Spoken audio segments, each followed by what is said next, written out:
do you really want to be on the opposing side of this bet with me? That in 8 years from now, you're going to be one of the companies that A, is going to still be on the Fortune 100.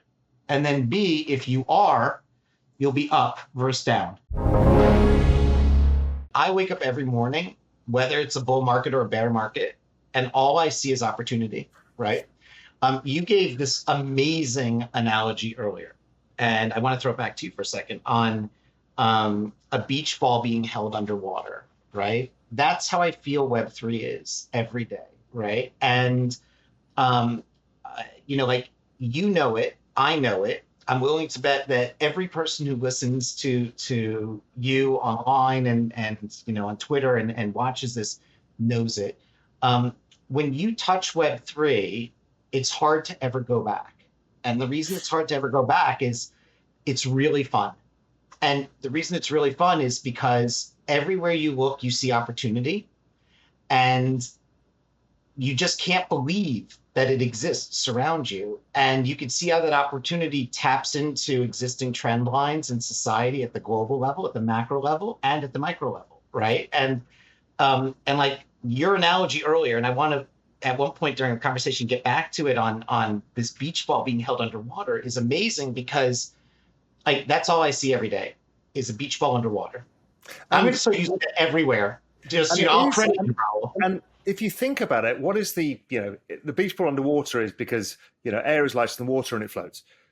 But what that air is in this equation is the energy in the Web3 community, right? That energy is infectious, it's enjoyable, it's fun, there's opportunity, and you can't keep that down. So we've got this macro environment that's keeping it down right now, but that energy is just expanding. Since I spoke to you last, we've been in a bear market all the way through, yet you're building out all this stuff. I'm building out all this stuff, and everybody is.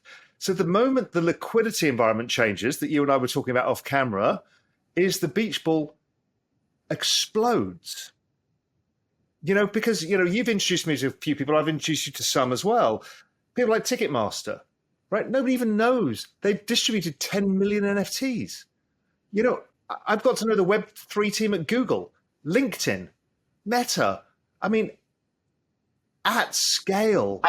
Look, you can go on to LinkedIn right now, and if you just go to if you search Web3 Amazon has 40 job listings for Web3. If that doesn't send a signal that something is happening, I don't know what is. My favorite thing is this.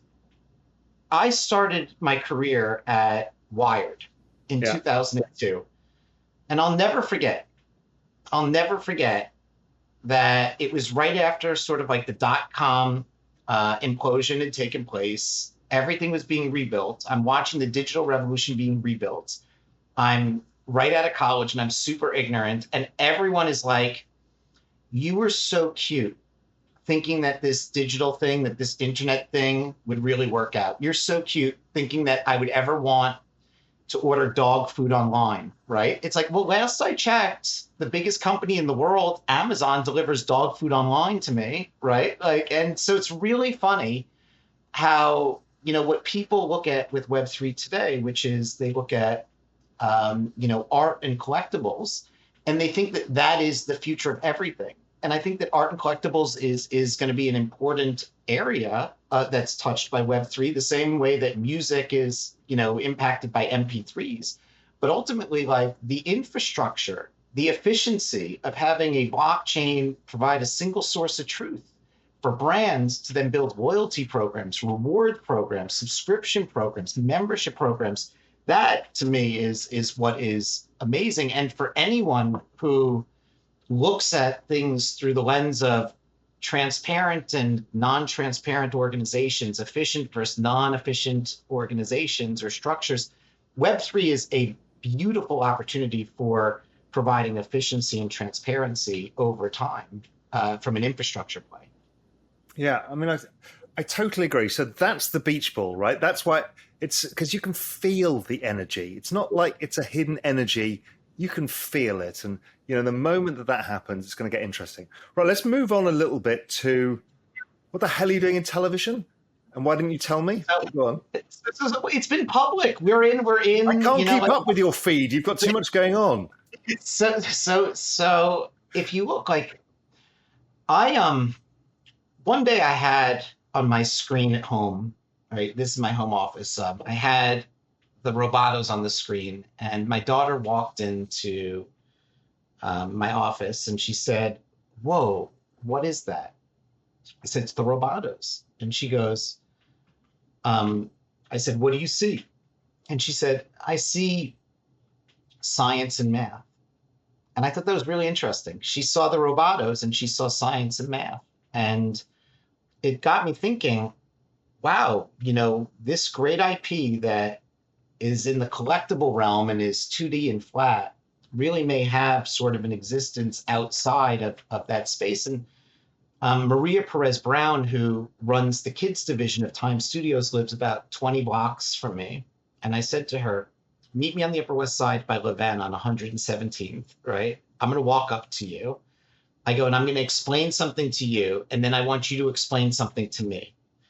And we went for this walk, and I explained to her what I was seeing in terms of IP creation in the Web3 space, right? There's no sort of barriers blocking sort of creation, communities being able to form around ideas. And then television shows, in my opinion, could be developed out of that because a television show is far more complex to create. You need a story arc, you need a Bible, you need characters, you need it to be able to go for themes and seasons. And so what I wanted to understand from her was, okay, if I showed you great IP, could you take that great IP and turn it into television IP, right?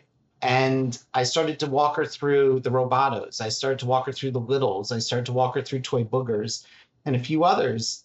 And she was totally game for it. And so I started to connect her with, all of the creators. And, we have a partnership with Toy Boogers, creator Doug. We have a partnership with Will Lee, the creator of the Littles. And we have a partnership with Pablo Stanley, the creator of the Robotos and Humankind, to create new IP that will be turned into television shows.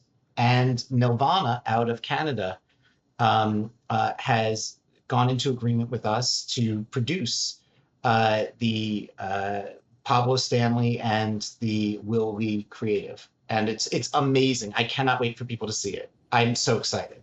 So where does blockchain and Web3 come into this one?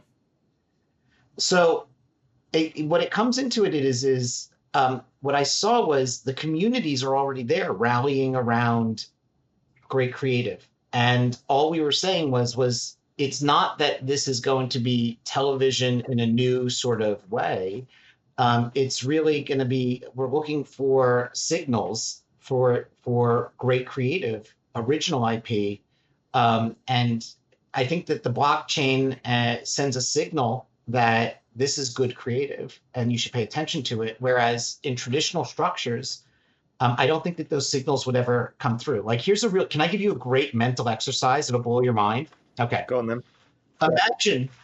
Imagine if I pitched to you, okay? I'm going to pitch to you a business plan right now as Keith and Raoul. And I'm going to say to you, imagine if I dropped, and the numbers will be close, but they're not 100% accurate. So just bear with me, but they're close to what they really are in real life. But I said, imagine if I said to you, Raoul, listen, I have this crazy idea for this IP. I'm going to drop 5,000 tokens. It's going to have roughly 50% distribution on ownership. So people might own about 2, maybe a few more, right? Or less. I can assure you that people will be ravenous about it. People will come up with alternative narratives. People will create galas around it. People will turn it into folklore. People will talk about it every day. People will defend it like no other. They'll really have a sense of community. It will have very little overhead. It'll do about $25 million in secondary sales, and it'll probably make about $2 to $3 million in profit. Would you greenlight this business model for me? And you would say, of course. Okay. Now, let me give you sort of the non-Web3 approach to what I just pitched you. Okay. Imagine if I walked into a meeting and I said to you, Raoul, I have this crazy idea for IP, and we're going to call it crypto dick butts. Okay? Because that's what I just pitched you. Okay? You'd be like, and I explained it to you. You'd be like, Keith, get out of my office. There's no way I'm going to ever sort of greenlight that. Never, ever. Am I ever greenlighting that? But my point is this is like what I like about this example, right? Is with Web3, you have a very original palette to create from where communities can emerge. And look, not every community is going to be good and not every community is going to be bad, right? But there's going to be communities that are going to emerge in Web3 that like I do think matter and that you should pay attention to. And in the traditional Hollywood world, there have been tremendous amount of gatekeepers, which is why you never see real originality coming out of Hollywood. You see remakes of things that, you know, essentially we've seen a million times before. Hey visionaries, thank you for tuning in. For more free crypto content like this, head over to realvision.com/crypto. You'll get early access to the most brilliant minds in the space to cut through the noise, get in-depth analysis, and get you ahead of the curve with unbiased insights.